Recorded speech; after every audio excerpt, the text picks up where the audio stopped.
Well, first I said God is the best explanation for the origin of the universe. And here Professor Wolpert says, well, we just don't know what caused the universe. I'm afraid that escape route isn't going to work. Remember the theorem proved by Borde, Vilenkin, and Guth that showed that the universe had an absolute beginning at some point in the finite past. It sprang into being out of nothing, all of space and time.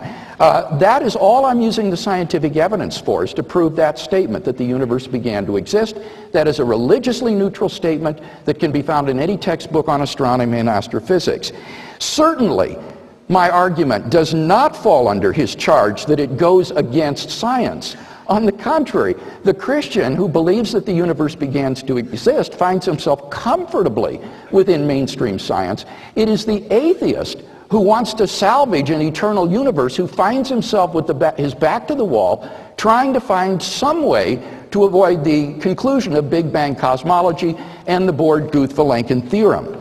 So, if you agree with me that anything that begins to exist has a cause, and that the evidence indicates the universe began to exist, and it just occurred to me, don't forget the philosophical arguments I gave for that. Wholly apart from the scientific evidence, I gave philosophical arguments for the finitude of the past.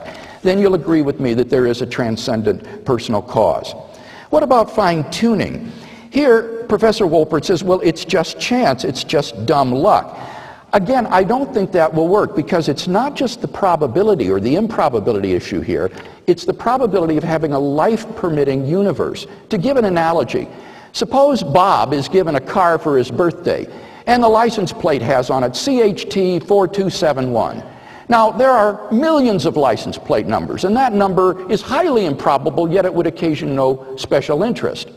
But suppose Bob was born on August 8, 1949, and he finds on his birthday card the license plate BOB 8849.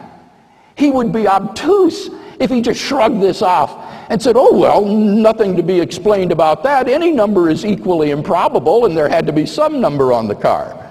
But what makes this case different than the other?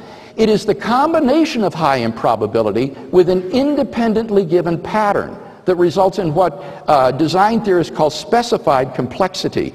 And it is that that tips us off to the fact that this is not due to chance, it is due to design. So again, the theist finds himself comfortably within mainstream science. It is not I, tonight, who am challenging mainstream science or saying that its conclusions are doubtful. On the contrary, I think mainstream science goes to suggest that there is a designer of the universe.